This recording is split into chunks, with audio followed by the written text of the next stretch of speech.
actually built a lot of great buildings with the Desert family and some others. We've had tremendous success in Miami. We have Trump Towers and Sunny Isles Beach. It's 4 beautiful buildings right over the ocean. The Trump Grande, put the little E in the end for a little, class it up a little bit. Trump Grande and the 700-acre Doral. It's a tremendous country club, and it's actually the most successful country club in the U.S. where I was just given approval to build 1,500 units, and I couldn't care less about building units. When you're president, who the hell wants to build units? I've been building units all my life. I don't want to build units, but they gave us permission to do it. But today is a tremendous honor. Become the first American president to address the Future Investment Initiative Institute. That's the first one. That's very always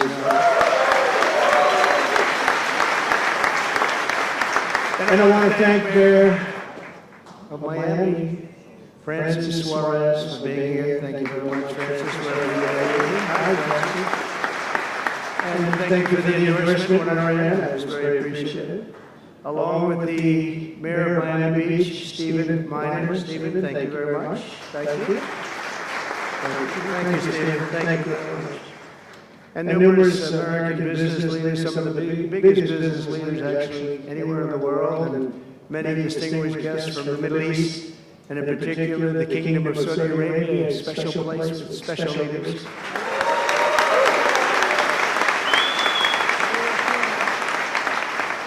And including FII Institute Chairman and Governor of the Public Investment Fund, which is a seriously big fund. Yasser, I see you there. Stand up, Yasser. Everyone knows Yasser. Thank you. Great guy. Great person. And Finance Minister Mohammed, thank you very much. Thank you, Rick. Thank you very much. Good to see you again. That's a pretty good Finance Minister of that part of the world. That's not bad. Other parts of the world, not so good, but that one is good. And many other senior government leaders. I also want to recognize the Kingdom's ambassador to the United States, Her Royal Highness Princess Rima. Very popular. Wow. That's very nice. Sitting next to Elon. Wow, that's, you couldn't do better than that, huh?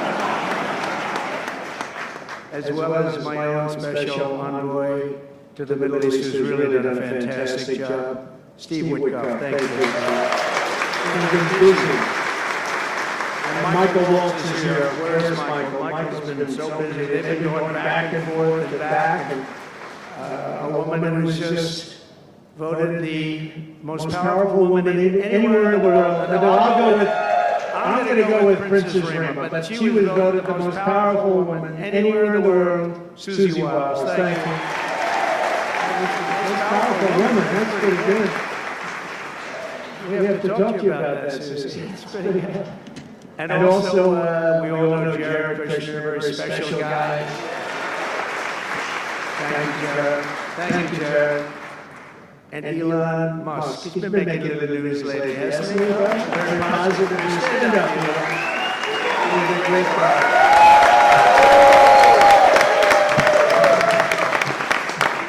We did a little show last night. I heard he got very good ratings too, by the way. Hannity. Sean Hannity was fantastic. A fantastic man, fantastic guy. And he did a show, and it was great being on the show with you last night. I come today with a simple message for business leaders from all across the nation and all around the world. If you want to build the future, push boundaries, unleash breakthroughs, transform industries, and make a fortune, because you want to make a fortune. Most of you have already made a fortune, I don't want to say it. There's no better place on earth than the current and future United States of America under a certain president named Donald J. Trump. I think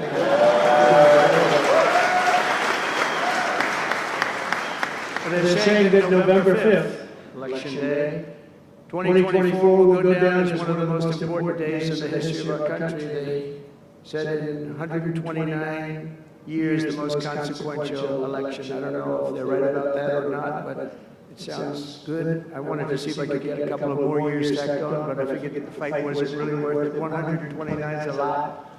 And as of January 20th, 2025, the dark days of high taxes, crushing regulations, rampant inflation, flagrant corruption, government weaponization, oh, I know about weaponization, and total incompetence will be gone forever. Will be gone forever. Because the United States is back and open for business, and the golden age of America has officially begun. You see it happening. Since my election, America's economic engines have come roaring back to life in just a very short period of time. Think of it, from November 5th, the progress that's been made has been amazing. The NASDAQ is up nearly 10% in just a few months, and that's a lot. The Dow Jones Industrial Average is up 2,200 points, and Bitcoin has set multiple all-time record highs because everyone knows that I'm committed to making America the crypto capital. We want to stay at the forefront of everything. One of them is crypto, and Miami seems to be the center of the action, come to think of it, and maybe it'll stay there. Business optimism skyrocketed 42 points. Think of that in a single month, the most in history by far. That's the biggest increase in history by not even close. The ISM index of manufacturing activity surged into positive territory for the first time in many years. Amazing. And it was just announced, this is an interesting one, I didn't realize it was that bad for so long, but it was just announced by one of the nation's most historically accurate and respected pollsters, Rasmussen, that the number of Americans who believe our country is on the right track now exceeds those who think it's heading in the wrong direction for the first time in 20 years. Can you believe that? 20 years. And this is really a seismic 27-point swing from just before the election. Nobody's ever seen anything like that one, yes, I want to tell you. That's a big one. The best and most successful business leaders on earth are now racing to invest in the United States. Since November, DeMac has announced plans to invest $40 billion in the U.S., creating at least 10,000 jobs. Suffolk has announced investments of between $100 and $200 billion, creating at least 100,000 American jobs.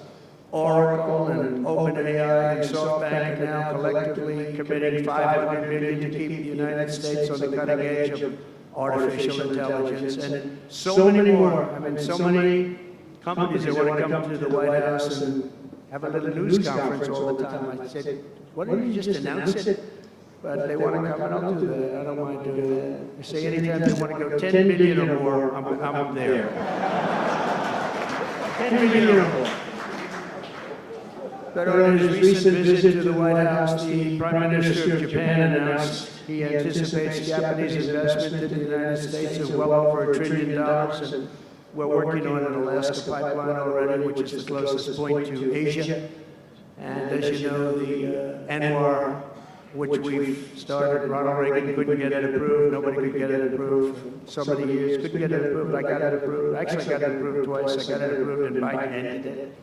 That was a shocker, but we just got it approved again. And we're going to be, it's probably the largest deposit maybe anywhere in the world, just by itself. It's, they say, of similar size to Saudi Arabia, so we hope that's correct. But all of this is only happening because of the world-changing results of the 2024 election. We won the House, we won the Senate, the White House, and the Electoral College, and the popular vote in a landslide. We also won all 7 swing states, and all 50 states shifted in the Republican direction for the first time ever. So every state, every single state of the 50 states shifted Republican. It's never happened before. Either way, it's never happened. And 85% of counties voted for Trump. Think of that. So you have 2,600 counties versus 525. 2,600. Think of that. That's why when you look at the election map after it was all done, the certified map, the whole thing was red. 2,600 versus 500.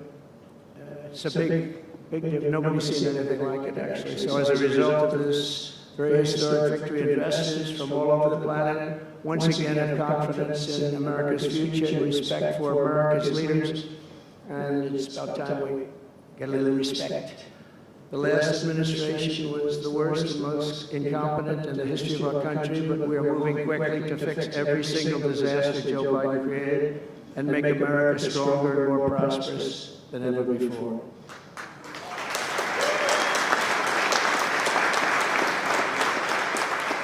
Our first and most urgent mission is to remove the criminals that Biden allowed into our country with the ridiculous and very dangerous open borders policy. They came from all over the world.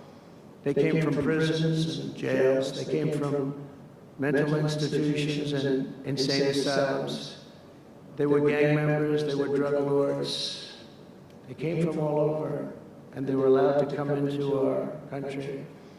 And we're getting them out in record levels, just like they came in record levels. I want to thank Tom Homan and Christie, who was just she's doing a fantastic job, Governor of South Dakota, and Tom Homan, you know, they are doing a fantastic job, and the results are, and every country is taking them back. They're sending their criminals to us, and they're all taking them back. We had a little problem with a couple of them that ended very quickly. And some said, we don't really want MS-13 back in our country. But I said, congratulations, you're taking them back. And they took them back. And by the way, Europe and other places ought to start also doing that. They better start looking at immigration, because it's really hurting Europe very, very badly. And they better get smart and they better get tough before it's too late. We're also working to end the highest inflation in our country's history, all caused because they played with our energy policy and wasted money on the Green New Scam and other things such as that. And they wasted money at never seen before levels. If Joe Biden had simply held federal spending at the pre-pandemic levels we had in 2019, we would have virtually no inflation. We're trying to balance the budget immediately, and because of the tariff income, which is really, it's already turned out to be amazing, actually. It's really meant more for bringing countries and companies into our country, but it's, the numbers are rather staggering. Because we're the big piggy bank that everybody wants to be, and they can play games and they can say, well, there'll be retribution and, you know, equal this and that, but they can't be equal. But we want to keep it so that we're the big piggy bank, and if we had years like we did the last 4 years, that wouldn't have lasted too long. We're not promising it, but, you know, all of these things could happen. We hope to balance our budget, so I don't want to promise it, because if I do and we come about $10 short, the fake news media back there would say, we have breaking news. He did not make it. He did not make it. But we'll get it done very soon. It might not be this year, but it could be this year. Actually, we have a chance of getting it even this year, which people would be shocked at, because they were talking about 10 years, 15 years, 20 years. When I took office last month, we inherited the consequences of inflation. That was more than 4 times what it was when I left 4 years ago. Think of that. I left, it was at 1.4%. And the annual government spending over $1.5 trillion more than projected in 2020 alone. 1.5 trillion. But under the Trump administration, all of that is changing faster and more dramatically than anyone ever thought possible. They didn't think it was possible to do what we've done in just a very short period of time. We've accomplished more in 4 weeks than most administrations accomplished in 4 years. On my first day in office, I imposed an immediate federal hiring freeze, a federal regulation freeze, and a foreign aid freeze. I signed an order creating the Department of Government Efficiency and put a man named Elon Musk in charge. Thank you, Elon, for doing that.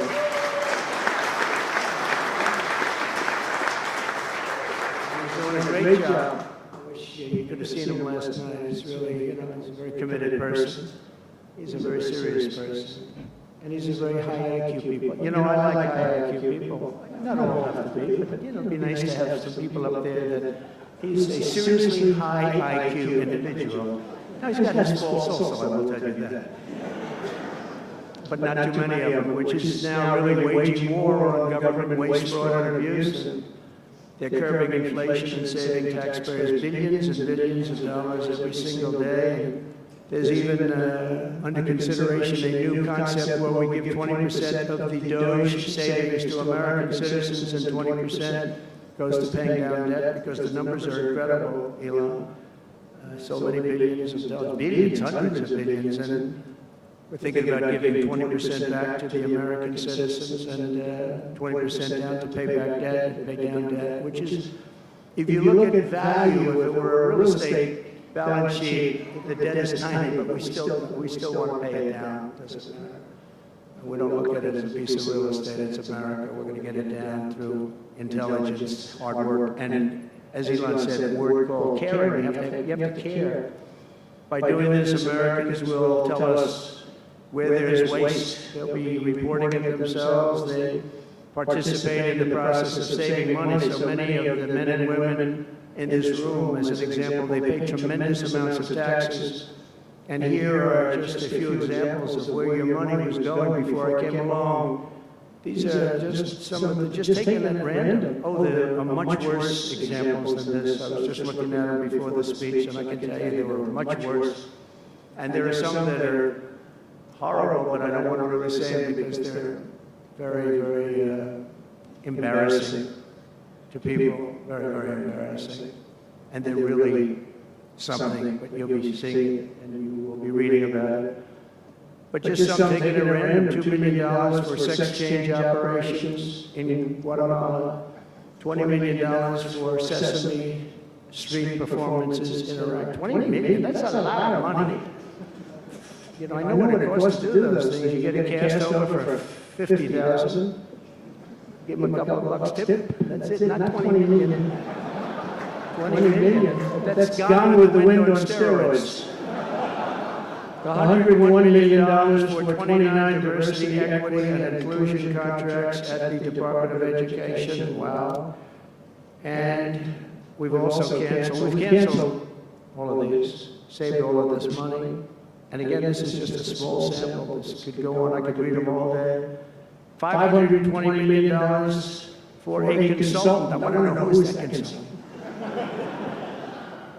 To do ESG, that's environmental, social, and governance investments in Africa. $25 million to promote biodiversity conservation and illicit livelihoods by developing socially responsible behavior in Colombia. $40 million to improve the social and economic inclusion of sedentary migrants. Nobody knows what that even means. None of this stuff. Everyone's trying to figure out what the hell does it all mean. $42 million for social and behavior changes in Uganda.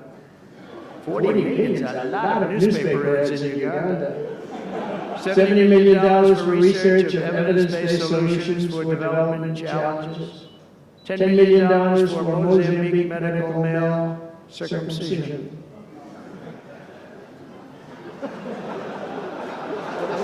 What does that mean?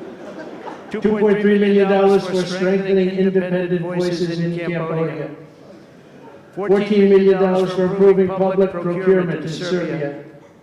$486 million to the Consortium for Elections and Political Process Strengthening, including $22 million for inclusion and inclusive participatory political process in Moldova. And $21 million for voter turnout in India. What do we need to spend $21 million for voter turnout in India? Wow, $21 million. I guess they were trying to get somebody else elected. Wow, we ought to tell the Indian government, because when we hear that Russia spent about $2 in our country, it was a big deal, right? They took some internet ads for $2,000. This is a total breakthrough. $21 million for India elections. $29 million to strengthen the political landscape in Bangladesh. $20 million for fiscal federalism, and $19 million in addition to the $21 million for biodiversity conversion in Nepal. $1.5 million for voter confidence in Liberia. We need voter confidence too when you read this list. $14 million for social cohesion in Mali, $2.5 million for inclusive democracies in South Africa, $47 million for improving learning outcomes in Asia. Asia's doing very well. We don't need to give them money. And then another program, $50 million plus another $50 million for condoms for Hamas. You know, $100 million for condoms. Condoms. Does everybody know what a condom is? For Hamas. $100 million. And these are just some, I could read this list all day long, I just don't want to bore you. But these are just some, and not nearly as bad as others. And some are just, I just don't want to say them because they're too incendiary. We're also finding tremendous abuse, waste, and fraud in Social Security. Social Security is what's happening there is going to be one of the great potential scandals in history. On the program, there are over 4.7 million Social Security numbers for people from 100 years old to 109. Think of that. Now, over 100, there are a lot of people that make it. Hopefully, most of the people in this room will make it. But historically, you don't have thousands and thousands of people. But listen to this: 3.6 million people are on Social Security rolls from the age of 110 years old to 119. Do you think there are really that many? Those people are seriously old. But it gets worse. 3.47 million. 3.47 million people are on Social Security from the age of 120 years old to 129 years old. 3.9 million people are on the age of Social Security from 130 years old to 139 years old. Now, the all-time record, I heard, is a woman who was 127 years old. That's the record. A woman from a certain country where they have actually people that live pretty long, actually. And she was 127 years old. That's pretty old. But we're topping her by millions. 3.5 million people from the age 140 to 149 years old. 1.3 million people are on Social Security from the age 150 to 159. And over 130,000 people are on Social Security over the age of 160 years old, okay? Including 1,039 people, think of it, over 1,000 people between the ages of 220 to 229.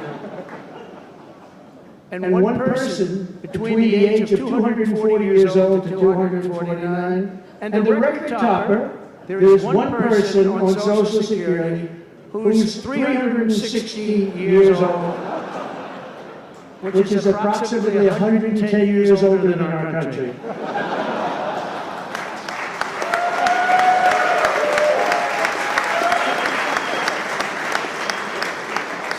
What we're trying to find out, and what we will find out, is are people being paid from all of these, you know? Somebody pocketing 10,000 here, 10,000 there, what's going on? So we'll find that out pretty easily because we have a lot of computer geniuses. I said to Elon, who are these people that are doing this, the Doge people? I said, who are they? Where do they come from? He said, well, number one, they love our country. Number two, they're really genius at computers.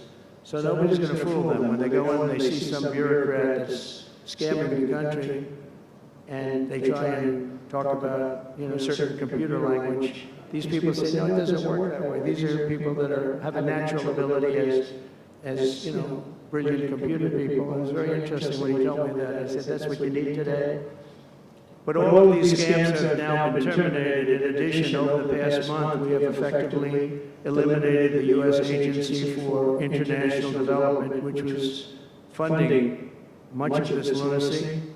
We virtually shut down the out-of-control CFPB, escorting radical left bureaucrats out of the building and locking the doors behind them. What they were doing was so terrible. Where they were spending their money was so terrible. What we haven't looked at yet, but will be, is does the money come back to them? Because nobody can be stupid like that. And they're not stupid, they're smart, actually. You know, why are they doing that? Does money come back to them? So we'll figure that out pretty easily, I think, and quickly.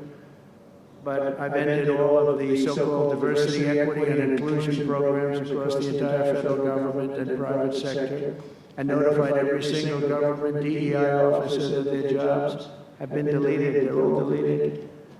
And it's interesting, even these companies that have tremendous amounts of money, a number of them just announced, Walmart, if you can believe it, they just announced that they're stopping. And, you know, these companies are running off like $220 million. How can you spend that much money no matter what you're doing? If you're teaching something, you're going to have an instructor, you're going to talk, you're going to give them a book. Please read the book. You know, then you find they spent $225 million on that. What's going on? And we were going in the wrong way. You know, military was really, although I tell you, you know, we defeated ISIS with our military in 3 weeks. General Raisin King, he's a real general, not a television general. And 3 weeks ISIS, and I asked him, and I saw some of his people that were so great, the soldiers. We have the greatest military in the world. We don't have the greatest top leadership. That's why Afghanistan was such a horrible situation, so embarrassing, and so many other things. But when we want to, with proper leadership, there's nobody even close to us. We have the best equipment in the world. We make the best equipment in the world. But we have the best military. You know, we never fight to win. We fight to just keep it going forever. And when we fight to win, there's nobody that can even come close to us. But I was talking to General Dan Kane, called Raisin Kane, and I was told it would take about 4 years to defeat ISIS, and he did it in 3 weeks. I said to him, what do you think, General? How long will it take? Sir, I think we should do it in less than 4 weeks. You're going to have time left over, and he did that. And we were told by the television generals it would take 4 years, so we did it. That's when I went to Iraq. I flew to Iraq, and late at night, the dark of night, all the windows closed, all the lights off in the plane, Air Force One. And we flew in, and it was pretty amazing. I'll tell you, we were landing, and there were no lights in the plane. Sir, we have to turn off all lights. I said, you mean we spend $9 trillion, and we have to fly in Air Force One with the lights off? And I went up to the pilot, said hello. And by the way, these guys are like central casting. These are the best-looking human beings. Everybody's perfect. The most handsome people, the best-looking people you've ever seen with the flat tops and the whole thing. And I was a little concerned because the lights are off, and everything's off, and even the lights where heroes were down, very dim, very dim, with all of the lights on the fancy dashboards of the plane, of Air Force One. We're getting a new Air Force One, and they can never finish the damn thing. We're getting 2 of them, actually. But we may have to go a different route because it's taken them a long time. We're going to get military that's going to start building. We're going to get people to start building properly again in our country because they don't build properly. This is long. But we're up there, and I'm looking at these people, and again, I say they look like Tom Cruise, but better. Stronger, tougher. And I like Tom Cruise, but these are better. And they said, are we okay, Captain? Yes, sir, we're fine. But I'm looking at it, I don't see any lights, and we're landing. And I'm used to that. I like to sit with the pilots a lot and respect the pilots greatly. And we're up there, and we have the computer. I call it the computer voice, where it goes 1,900, 800. It's feet. Your feet above ground, so that means you're very low. And I'm looking down, and my eyes are pretty good. I don't see any lights. And the computer goes out. It sounds like an intelligent individual. It goes 1,000. We're 1,000 feet up. That's it's a 10-story building. There's a big plane. And then it goes 900, 800, 700. I said, Captain, we don't see any lights. Is everything? Yes, sir. Everything's fine, sir. We'll be landing in 3 minutes. And then it goes like 600, 500. Captain, we okay? And then he goes, 400, 300, 200, and I'm saying, man, there's nothing out there. And then he goes, boom, perfect landing right on this thing. There are no lights on the runway. There's no, I don't know how the hell they do it, but I'm sure as hell glad we had somebody that knows how to fly. But they didn't want to have any lights because they didn't want the enemy after spending, you know, years and trillions of dollars. We have to land with Air Force One with no lights on the runway.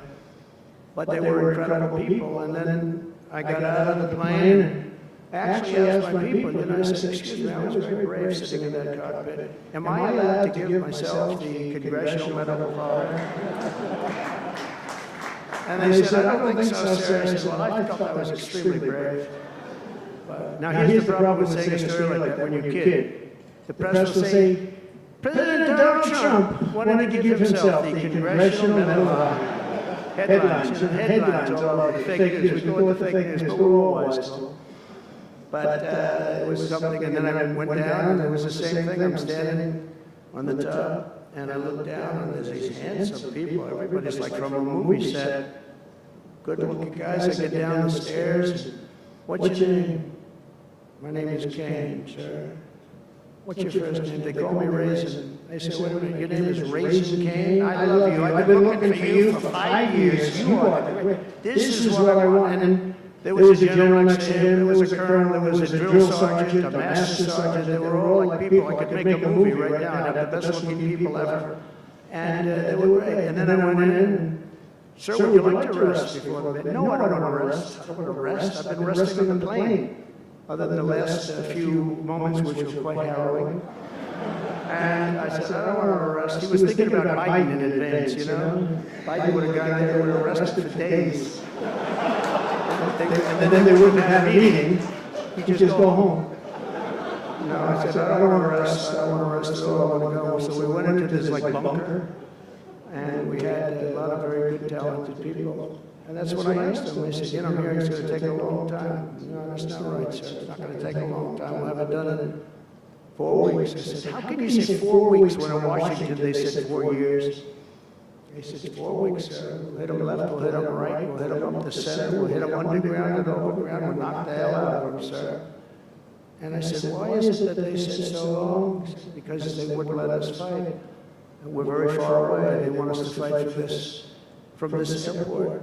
We're very, very far away, sir, and they want us to fight here. We have many substations out, sub-airports, they call them, remote airports, where they build them in the sand, and we have many of them, and I'd use them all, sir. And I would hit them so hard from so many different directions. I said, well, what do you think? He said, you just let me know. I called him back, and I said, go ahead and do it. Are you sure you can do this, you know? I said, yes, sir. And he did it actually in 3 weeks. It was over 100% of people that are really hurting the Middle East, hurting the world. And it was done. And I'll tell you, we have the greatest military in the world, but you have to use the right people. But there's nothing like what they were able to do in that case and in other cases wherever I gave them something. It was done incredibly well. And you know many of the instances because it's been well reported. But we've also required, we have a country that's a great country, it's a strong country, but it's a country that's just now gaining its respect back to the levels that it should have never lost. We were being laughed at by the entire world, but we're not being laughed at anymore. But we've also required that all federal employees must once again show up to work. It's a new phenomenon, you know, since COVID. Show up to work in person like the rest of us. So, I mean, it doesn't work when you don't show up. And I see companies now are all going back to it. They're all going back. It's great. I watch some of the big business leaders saying we absolutely are going back. You can't work at home. They're not working. They're playing tennis, they're playing golf, or they have other jobs.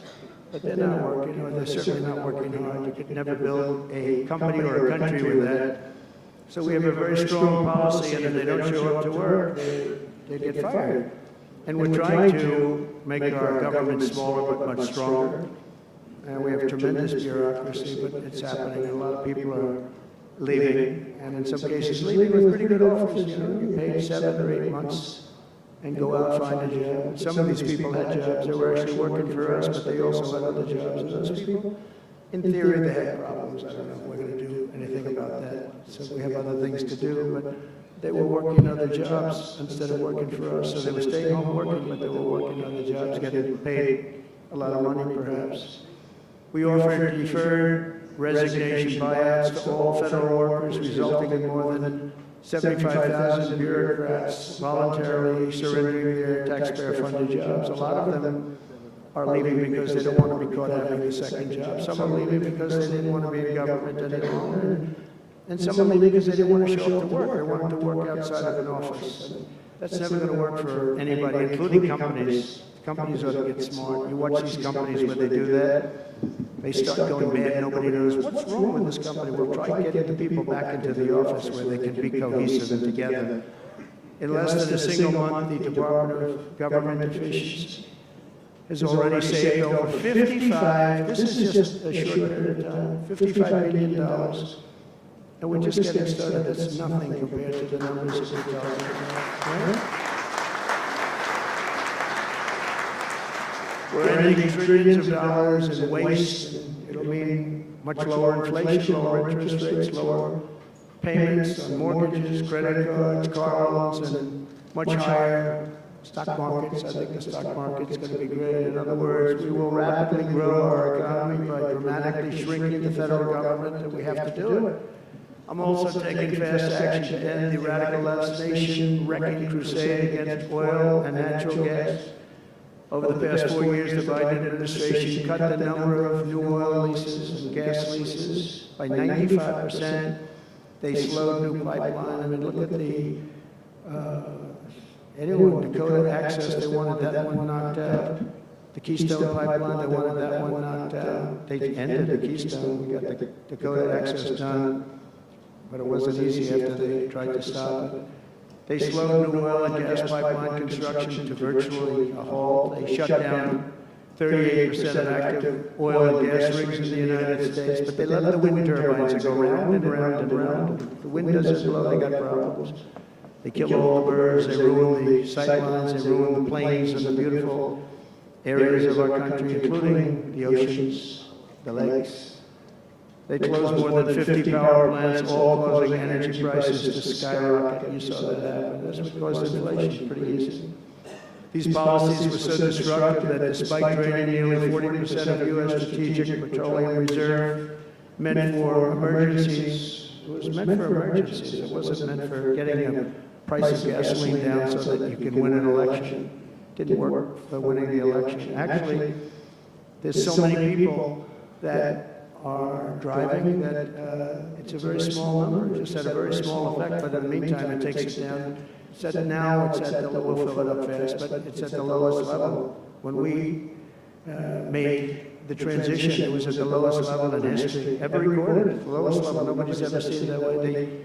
They put it all out because they thought they could keep gasoline prices down a little bit, just go past the election, and after that, they didn't care. And it didn't work because they didn't get elected, I got elected. But the price of gasoline still rose over 35%, and in some cases, at some periods, it was 100% and 125% during certain periods of time.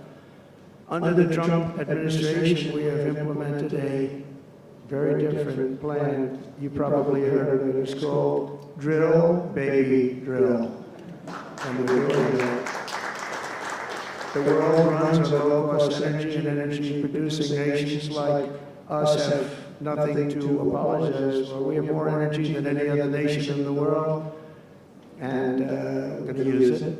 And we're going to use it on AI plants. I was telling some of the people that came in that, they're very interested. Everybody's talking about AI. I hope you're right. I don't know, who knows. But Elon, they're right. They're right. They're going all AI. They are all in for AI. The problem is, to do it, just in our country, you need twice the electricity just to open up and be the top of AI. You need twice the electricity that we have right now in the entire country. You take all the electricity, you need more than twice. You need twice. You need double what we have right now just to fuel this new industry that's growing.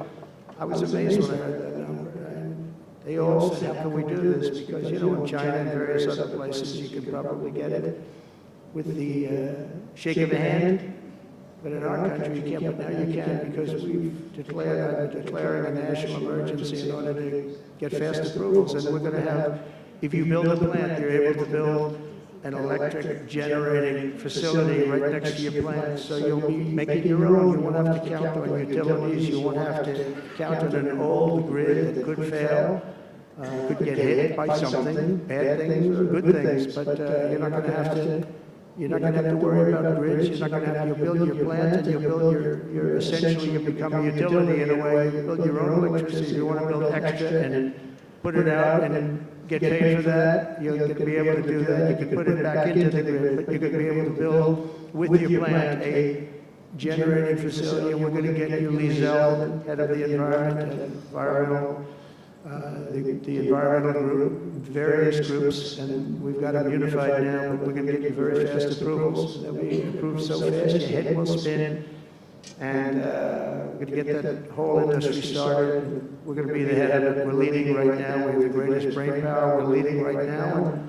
I expect that we're going to be leading by a lot, but we're going to get you the energy very, very quickly. That would be the one thing that everybody was concerned. How do we have that much electricity when Los Angeles has blackouts and brownouts right now?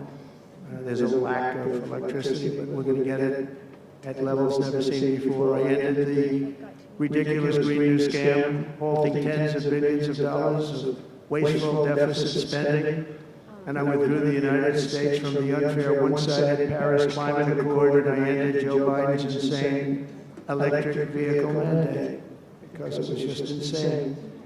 I repealed the last, and by the way, if you want to buy an electric car, it's great. If you want to buy a gasoline-driven car or a hybrid, it's great. Whatever the thing happens to be, I heard hydrogen's hot. The problem is when it's not, you're in deep trouble. Because when that sucker blows up, they don't find the body. So that's one that I said, you know what, let's take a pass on that one. They said it's good, but when it's bad, it's really bad. You find the bodies on trees on the side of the tree. I said, I think we'll pass on that one. Right? We're not going to want that one. But you never know, maybe someday it'll be good, but it doesn't sound like it's off to a good start. I repealed the last administration's very destructive natural gas export ban, and last week we approved our first new liquefied natural gas export license, and we have literally hundreds of people that want to export. I recently met with the Japanese Prime Minister, Shiba, to discuss large increases in American oil and gas exports. They wanted so badly. They said we went to the Biden administration, they wouldn't sell it. They wouldn't sell it. Nobody knows why. Biden didn't know why either. They asked him, I don't know. You want to, they did? Oh, I didn't know that. But we're going to sell it. And the new project in Alaska is going to feed all of Asia. We're going to take care of all of Asia. We have so much oil and gas. Like very few people, like very few countries have, like really actually no country has. I also met with Prime Minister Modi of India, who wants to greatly expand India's purchase of American energy, and my administration has also launched the most aggressive deregulation program of any nation in history. Under my executive order, for every one new regulation added, 10 old regulations have to be eliminated. And you know, our first term, which was actually an incredible success, we had the greatest economy in history until COVID, and even after that, we did great. The stock market was higher. If you think of it, it was higher after the fact. After we went through that whole thing, it was higher than it was just prior to COVID coming in, which is a pretty amazing thing. But we did a great job on that, but it was a terrible thing for the world. The whole world suffered. It suffered terribly, including China, including other countries. It was a terrible period of time. But despite that, we did well. But we had the greatest economy in the history of our country. And I think this time we're going to do even better. We were artificially hurt by COVID. We had to focus on that instead of focusing on, but just prior to COVID coming in, there's never been anything like what we did, what we achieved. And even after, we did very well, and especially considering what all of us had to do with COVID. Some nations were hit so badly, it's just unbelievable what happened to them. As part of our effort, I've signed executive orders to keep the United States at the forefront of artificial intelligence, and to end Joe Biden's war on Bitcoin and crypto. We ended that war totally. That war is over.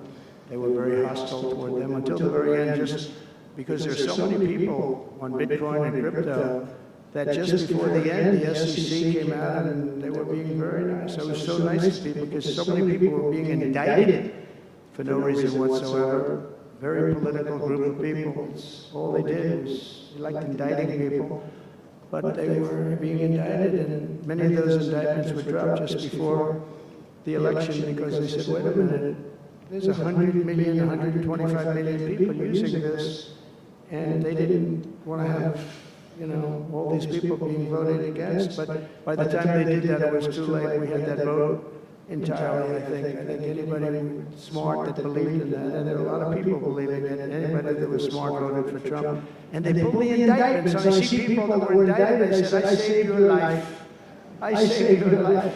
Because if they thought that, they actually thought that I was doing this, they said, what's Trump doing? Is he doing it for political reasons? I don't do anything for political reasons. I do what's right.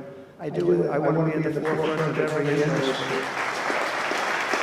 So, I'll be working with the Republican Congress to pass the largest tax cuts in American history. And that includes, obviously, we have to extend the Trump tax cuts, which were, until now, the largest. We're going to dramatically cut taxes for families and for workers and for companies, including no tax on tips, and hopefully no tax on Social Security, no tax on overtime.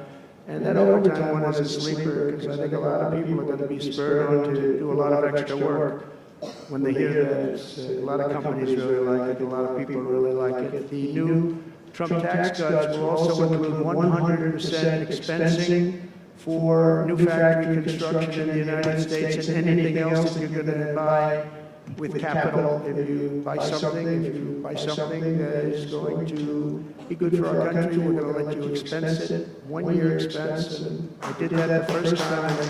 And everybody said, can you go back to that? Now you still get, I guess, 40% or whatever, but it pares down. But we're going to bring that right up to the top level. I think that had a lot to do with the success that I had during my first term. And we'll substantially cut taxes for all domestic producers, oil and gas, and just about everything else that they produce. In my first term, I brought the business tax down from around 40% to 21%, which everybody said was an impossible thing to do. I cut it from 40 to 50. It actually was stated, said it was much higher than 40. I got it down to 21%, and now I'm bringing it down to a goal of 15%, but only if you make your product in America. In other words, you're going to be at 21%, but if you make your product in America, you're going to go from 21 to 15. If you don't, you're going to be 21%, which is still lower than anything. So guys like Elon are going to come and make these great cars in the United States. So a lot of people will, a lot of people call, a lot of car companies are calling. They called me, three of the majors, they called and they said, we're looking all over the place, we want to be there. I'm going to be announcing tariffs on cars and semiconductors and chips and pharmaceuticals, drugs and pharmaceuticals and lumber probably and some other things over the next month or sooner.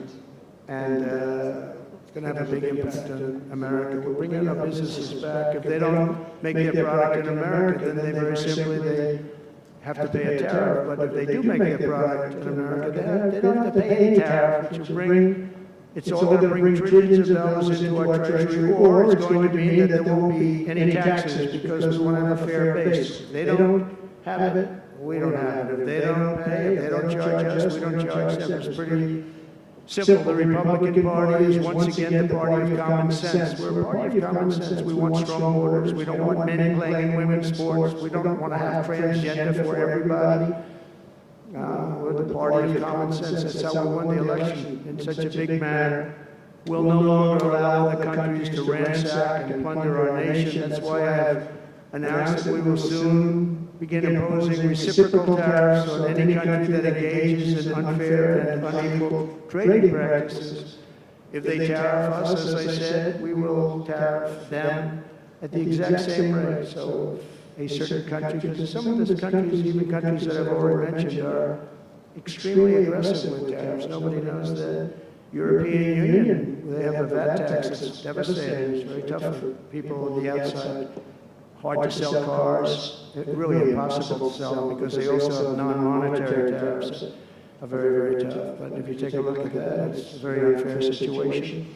And the VAT tax is similar to the tariff.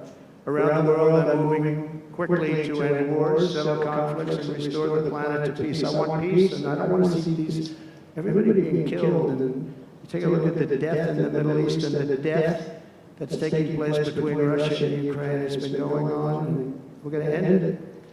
There's no profit for anyone in having World War III, and you're not so far away from it. I'll tell you right now, you're not so far away. If we would have had this administration for another year, you would have been in World War III, and now it's not going to happen. In the Middle East, I've restored my policy of maximum pressure on Iran, designed to bring peace. And we designated the Houthis a terrorist organization, destroying shipping lanes all over the place, making it very hard for people to get their product delivered, make it very difficult. We'll take care of that situation. And we've secured a ceasefire in Gaza. We're bringing in the hostages, and we're bringing them home to their families. Some of them are in pretty bad shape, I have to tell you. To end the horrible war in Ukraine, I've spoken with President Putin and President Zelensky, and our teams began negotiations this week in Saudi Arabia. I want to thank Saudi Arabia for that. That was so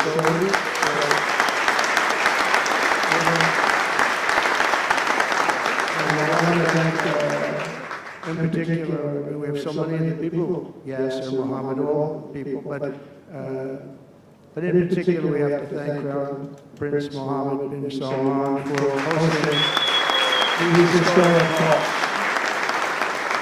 And talks that went very, very well. Steve was there, Steve Woodcock was there, Michael was there, Michael Waltz, and others, and they really went well. It's a big step. We've got to get that war over. You have to see the people that are dying. I look at the pictures, the satellite pictures of the field. It's a level field, and it looks like a modern-day version of Gettysburg. You know what that means? It is just carnage. It's horrible, and it's not American soldiers. It's not even soldiers from the Middle East in the case of Ukraine and Russia, but it's people, it's young people from Russia and Ukraine mostly that are just being decimated. It's flat fields, and a bullet goes, and a bullet only stops when it hits somebody. And the level of people being killed in that battle, soldiers, young soldiers, in some cases old soldiers, because they're running out of people, they're running out of soldiers, one case. But think of it, a modestly successful comedian. President Zelensky talked the United States of America into spending $350 billion to go into a war that basically couldn't be won, that never had to start and never would have started if I was president, not even a chance. And it didn't start for 4 years, never would have started. But a war that he, without the U.S. and Trump, will never be able to settle. They'll never settle that war without our involvement. That's why they did such a great job this weekend. That's why Saudi Arabia did such a great job this weekend in hosting. The United States has spent $200 billion more than Europe, and Europe's money is guaranteed. They get their money back. It's a form of loan. Nobody knows that. I know that. I said, why isn't somebody saying, we do it the same way? And we spend much more money. We have to equalize. But while the United States gets nothing back, so they get their money back. It's a loan. We just give our money. And we had a deal based on rare earth and things, but they broke that deal. But they broke it 2 years ago. We had a deal because they said we're spending $350 billion, and Europe gets their money back in the form of a loan, and we don't. We're just giving the money hand over fist. That's the Biden administration for you. But they're no longer dealing with the same United States as they were dealing with a few months ago. Why didn't crooked Joe Biden demand equalization, and that this war is far more important to Europe than it is to us, and that is a very big, beautiful ocean and a separation. This is, we're helping Europe, we're trying to help Europe. On top of this, Zelensky admits that half of the money that we sent them is missing. They don't know where the money is. He said, well, we don't know where half of it is. That's great, wonderful. He refuses to have elections, slow and the real Ukrainian Poles, I mean, how can you be hard with every city is being demolished? It's hard to be. Somebody said, oh, no, his Poles are good. Give me a break. Every city is being demolished. They look like a demolition site, every single one of them. And the only thing he was really good at was playing Joe Biden like a fiddle. He played him like a fiddle. That's an expression we use, yes, sir, to say that he's pretty easy, pretty easy. A dictator without elections. Zelensky better move fast or he's not going to have a country left. Gotta move fast. That war is going in the wrong direction. In the meantime, we're successfully negotiating an end to the war with Russia. Something we'll admit that only Trump is going to be able to do in the Trump administration. We're going to be able to do it. I think Putin even admitted that. Biden never tried. Europe has failed to bring peace, and Zelensky probably wants to, maybe he wants to keep the gravy train going. I don't know what's the problem, but he hasn't been able. He's very upset that he wasn't invited. He could have come if he wanted to, but that he wasn't invited to Saudi Arabia. But he's been working for 3 years. There's never been even meetings or phone calls to stop this war. It's a horrible thing. I figure Russia's lost 900,000 soldiers. I think that Ukraine's lost probably 700,000. And it's a terrible thing. You'll see bodies and body parts all over the field, all over. We see them through, very accurately through satellites. I love Ukraine, but Zelensky has done a terrible job. His country is shattered, and millions of people have unnecessarily died. And you can't bring a war to an end if you don't talk to both sides. You've got to talk. They haven't been talking for 3 years. So we hope to see a ceasefire soon and to reestablish stability in Europe and the Middle East.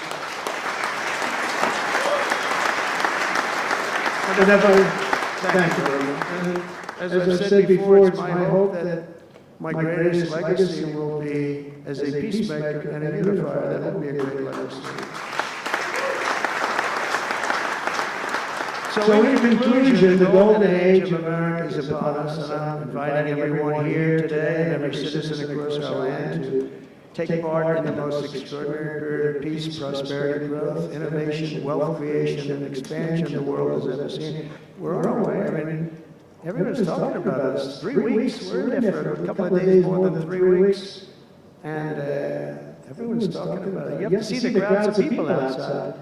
It's pretty amazing what's happening. We're on the verge of soaring markets, surging incomes, booming production, groundbreaking technologies, thrilling discoveries, and a quantum leap in the quality of life. Absolutely a quantum leap. One day very soon our country will have the greatest economy in the history of the world because we once again have a president who puts America first. And we put America first, and your country should put your country first. But in the end, we want America first. And when it's all beautiful, which is going to be pretty soon, we want to help other countries, and you want to help other countries. But, you know, I tell your leaders, and some of the leaders are in this room right now, you've got to put your country first. Whether it's Saudi Arabia, whether it's something else, you've got to put your country first. But we're going to have plenty left over to help others also. As long as you invest in America, build in America, and hire in America, that means that I'm fighting for you. I am fighting very hard for you. Together we're going to make the United States of America bigger, better, bolder, richer, and greater than ever before. It's going to be stronger than ever before. We're going to be a peacemaker, a peacekeeper. We're going to stop people from these stupid, never-ending wars. We're not going to partake in them ourselves, but we'll be stronger and more powerful than anybody by far. And if it ever came to war, there is nobody that will be able to come close to us, but we don't think that's going to ever happen.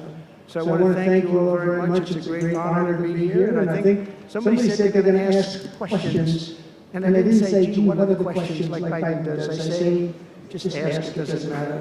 You ask a question and I give an answer. So I think, Richard, you're going to come up and you're going to give me some questions. Thank you. Thank you. Thank you very much, Mr. President. Please, a round of applause for the President of the United States of America. Thank you.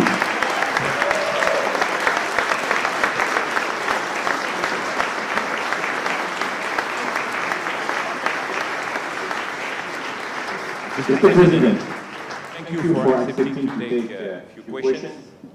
20 years ago, I don't know if you will remember, we were under the same roof in Orlando when you were delivering an amazing speech in front of 3,000 sales reps, giving them the best advice to be successful. So what is the best piece of advice that you have ever received? Well, I think it was watching my father. You know, my father was a very hard worker, and he just worked hard.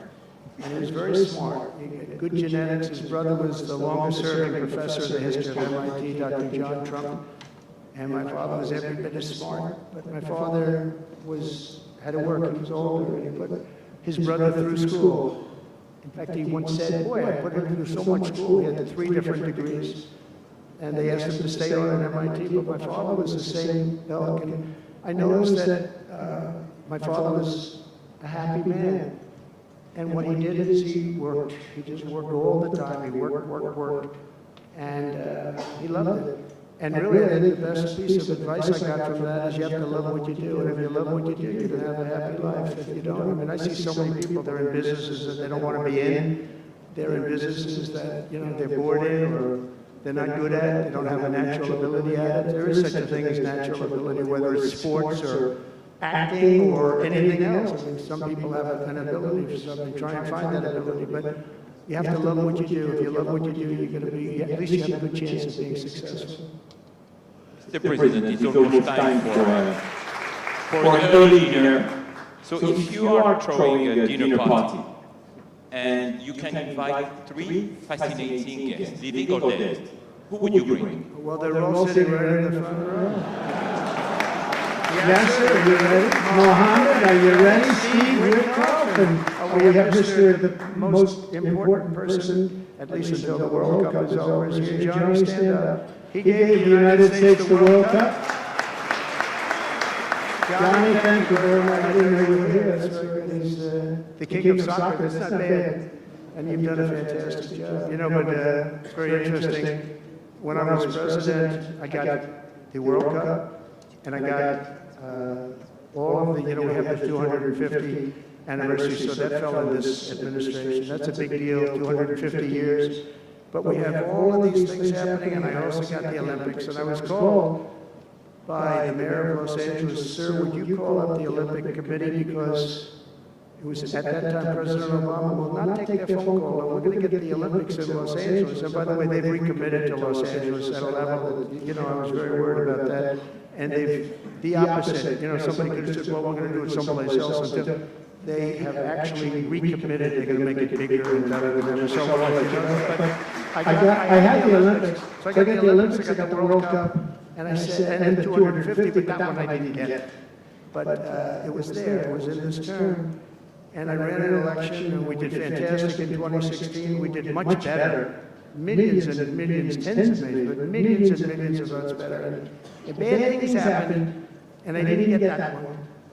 And I said, you know, when I originally signed the Olympics, I said, I won't be able to even be president. And I got the Olympics, because if I didn't, when I spoke with the people, the organizing committee and the people in different parts of the world, they asked me to do it because the president wouldn't do it. I was president-elect, and I gave them a talk. I couldn't get them off the phone. They were starving for love. And the bottom line, they gave us the Olympics. And I said, you know, isn't it sad I won't be president? Then we had the election result, and now I'm president for the Olympics and for the World Cup. So I'm very happy about that, Johnny. Thank you very much.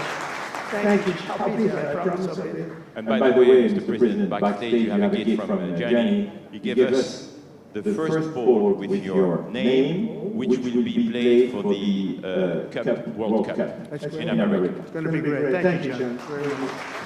I doubt that any day you will take a sabbatical year, but if you could take a sabbatical year, Mr. President, what unconventional thing would you do? Sabbatical. You don't work for 1 year. But you said Sabbath. It's a big difference. It's almost the opposite when you think about it. I think what I do is, look, what I'm doing now is the most exciting job in the world. It's a hard job, not an easy job. It's a nasty job. It could be a lot easier with, you know, I think that the news media has to straighten themselves out because people are getting it, you know, they're losing tremendous popularity and they've lost their prestige and they've lost their credibility. And I think it's a very important thing, the news media, but I think they have to straighten themselves out. because the people are going around them now. They have so many different things with like Elon with X, which was a big thing, and we have Truth, which has been fantastic, and we have so many other things that you don't really need traditional. But I will tell you that there is just nothing I could do to enjoy my life, whether it's that or anything else that you asked, because this is the only time. I had to make a big decision, and it was a very risky decision, because if I would have lost, my life would have been a much different life. It would have been a very nasty life. They were going after me at levels that nobody's ever seen before. Not Andrew Jackson, not Abraham Lincoln. You know, the historians say that the president that was treated the worst by far by the media and overall was Andrew Jackson. In fact, his wife died of heartbreak. They were treated really rough, and Abraham Lincoln was second, but he had a civil war, you can understand that. But nobody was treated like me, nobody. And I will tell you, you learn a lot about yourself, but there's nothing I'd rather do. I had to make a decision, do I do this? Because if I lost, it would have been very, very bad. It was dangerous, actually, very dangerous in so many different ways. And I decided to do it, and I said, I have to win, because if I don't win, I spoke to a friend of mine the other night, he said, you know, if you lost, it would have been very, it was actually Sean Hannity just before we did the interview last night. He said, boy, if you would have lost, you would have had a tough life, you would have had a very tough life. So there was a certain amount of courage involved in this decision to run, and it's a great honor to win by this much, to win all 7 swing states, the popular vote. Popular vote doesn't get won that much by Republicans for whatever reason. I think that's changing, because again, we're the party of common sense, and they're the party of some real bad things, and I think they'll change. I think they have to change. It would be wonderful. I'm going to be having lunch with some of the Democrats next week, and it would be wonderful if we could work together. I think working together would be great. But they have to change. You can't get elected on the programs that they want, and that's really what America wants to see. So there's nothing I'd rather do than what I'm doing right now. When we started this conference, Mr. President, when we started this conference, Yasser and I, his Wine conference told us I want that to be the place where people will come to understand where to invest in terms of geographies and sector. So, what is the best investment you have made in your personal growth, Mr. President? Well, I was involved in real estate for most of my life, and guys like Whitcoff will tell you I was really good at it, and I was successful at it, very successful at it. I've been involved in things prior to being president, but during the last 4 years, I followed sort of the trends, and I've made a lot of money with following some of these trends. And, it's something that you do. I really believe that some people have instinct. I think I've always had an instinct for making money. I make money. And I went into show business. I had one of the most successful shows on television. I wrote books, and they were all bestsellers. Virtually every book was a big bestseller, some really big bestsellers. And so I don't know, it's whatever I do, I just want to make it successful. It's very important to me. There are many ways to make money. You can be in many different fields. And a lot of it is being in the right country. If you're in a certain country, our country is actually getting very bad, a very dangerous place, actually. Bad things were happening, but if you're in a certain country, you have a chance to do well. And no matter how good you are, if you were born into the wrong country, you're not going to make money. You could do other things. You can attain power, I guess. Maybe it's the wrong kind of power, but it's power. But being in the right country, where you have the right incentives and entrepreneurship, etc. And America has always been sort of at the top, or one of the top, but always pretty much at the top. But it was losing that position, and I think losing it rapidly. This last administration, look, I don't want to be, I wish I could say, I wouldn't have run. If I thought Biden was doing a good job, if I thought I wouldn't have run. Because as I said, it was very dangerous to run in a lot of ways. In fact, my ear will show that. When you look at it close, my ear, I have that throbbing feeling every once in a while, but it was dangerous in a lot of different ways. But he was so bad that I had no choice but to do it. If I thought he was doing a great job, I would have run, and I would be very happy. I actually wanted him to do a good job. I was saying, do this, do that. I'm telling them, do things. They should have done what I said. But I would have been very happy not to have run, and frankly to have seen somebody do a good job, but our country was going to hell, and I really sort of had to run. If you were a historical ruler, would you prefer to rule during war or peace? Well, I want to be, again, a peacemaker, and I want to keep us out of war, but sometimes to do that, you have to have a very strong country, you have to have a very strong military. And as I said, we have a much stronger military than anyone would know. We have the best equipment. And I bought a lot of it. I rebuilt our military in the first 4 years. I rebuilt it. We gave a lot of it away to Afghanistan, to the Taliban, stupidly, but that's a very small amount. It was billions and billions, but it's still a very small amount relatively to what we built. But I largely rebuilt our military. Now I'm going to have to do it again because so much has been given away, so much has been treated so badly. But to keep peace, you really have to, I have a thing, strength through, and I mean it, you really have it. You have strength and you need the strength, but it's really peace through strength, because without the strength, it's going to be very hard to have peace, because you're going to be taken over, bad things are going to happen, so you really want to have peace through strength, and that's where I've been. Having strength, having power in that sense to protect yourself and your people is a very important thing. Hopefully you don't have to use that power. I will tell you, I was dealing with President Putin very successfully on denuclearization. We were talking about it very seriously, and then COVID came and lots of things came, and we had also talked to China about it. Now, Russia and us have the biggest nuclear by far. China is not close, but they will be close. In 3 or 4 years or 5 years, they'll be equal.